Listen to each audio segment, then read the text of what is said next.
أهلا بكم في هذه النشرة الإخبارية، وهذا أبرز عنوانها. نشرة إنذارية: أمطار وهبات رياح قوية مرتقبة من الخميس إلى الجمعة بعدد من أقاليم المملكة.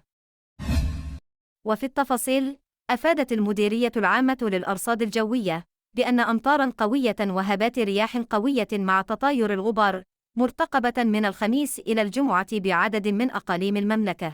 وأوضحت المديرية في نشرة إنذارية من مستوى يقظة برتقالي أن أمطارا قوية من 30 إلى 45 ملم مرتقبة من الساعة 6 مساء من يوم الخميس إلى الساعة 3 صباحا من يوم الجمعة بأقاليم العرائش، والفحص أنجرة، وطنجة أصيلة، وتطوان، والمضيق الفنيدق، ووزن وشفشاو.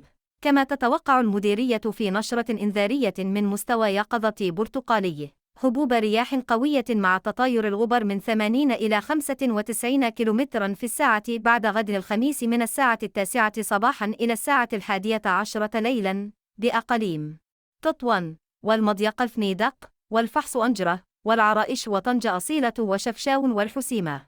ويتوقع أيضا هبوب رياح قوية مع تطاير الغبار من 70 إلى 75 كم في الساعة من الساعة 12 زوالا إلى الساعة 11 ليلا من يوم الخميس بأقاليم القنيطر، وسيدي سليمان، وسيدي قاسم، وسلا، والربط، وتمارة الصخيرة، والمحمدية، وبن سليمان، والنواصر، ومديونة، وسيدي بنوار، والجديودة، والدار البيضاء، وبرشيد، وأسفي، والخميسة، والنظور، وبركن، ودريوش، والحاجب، ومولي يعقوب، وتازة، وفس، وإفران، وصفرو، وتونت، ومكناس، وخنيفر.